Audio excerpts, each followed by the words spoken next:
Nahum 1-ാം അധ്യായം. നിനവേയുടെ മേൽവിധി. നിനവേയെ സംബന്ധിച്ചുള്ള പ്രവചനം. എൽക്കോഷനായ നാഹുമിൻ്റെ ദർശനഗ്രന്ഥം. കർത്താവ് അസഹിഷ്ണുവായ ദൈവവും പ്രതികാരം ചെയ്യുന്നവനുമാണ്. കർത്താവ് പ്രതികാരം ചെയ്യുന്നവനും ക്രോധം നിറഞ്ഞവനുമാണ്.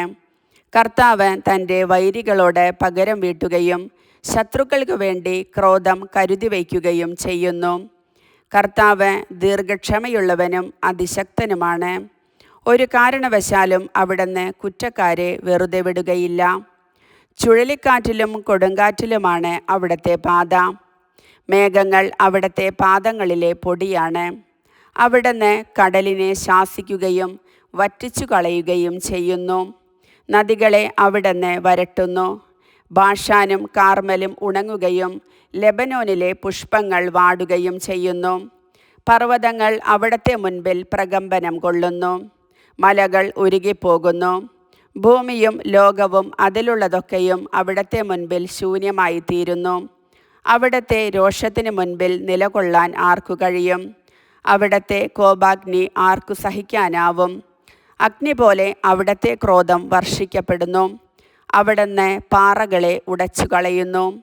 കർത്താവ് നല്ലവനും കഷ്ടതയുടെ നാളിൽ അഭയദുർഗവുമാണ്.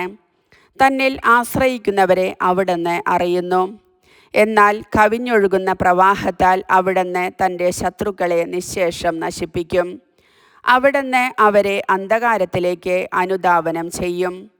കർത്താവിനെതിരായി നിങ്ങൾ എന്ത് ഗൂഢാലോചനയാണ് നടത്തുന്നത്? അവിടുന്ന് അത് നിശ്ശേഷം തകർക്കും. ശത്രുക്കളുടെ മേൽ രണ്ടാമതൊരു പ്രതികാരം അവിടുന്ന് ചെയ്യുകയില്ല. കെട്ടുപിണഞ്ഞു കിടക്കുന്ന മുൾപടർപ്പ് പോലെ, ഉണങ്ങിയ വൈക്കോൽ പോലെ അവർ ദഹിപ്പിക്കപ്പെടും. കർത്താവിനെതിരെ ഗൂഢാലോചന നടത്തുകയും ദ്രോഹം ഉപദേശിക്കുകയും ചെയ്ത ഒരുവൻ നിന്നിൽ നിന്ന് ഉത്ഭവിച്ചില്ലേ? കർത്താവ് അരുളി ചെയ്യുന്നു, അവരുടെ ശക്തിയും എണ്ണവും എത്ര അധികമായാലും അവർ വിച്ഛേദിക്കപ്പെട്ട് ഇല്ലാതാകും. ഞാൻ നിന്നെ പീഡിപ്പിച്ചെങ്കിലും മേലിൽ പീഡിപ്പിക്കുകയില്ല.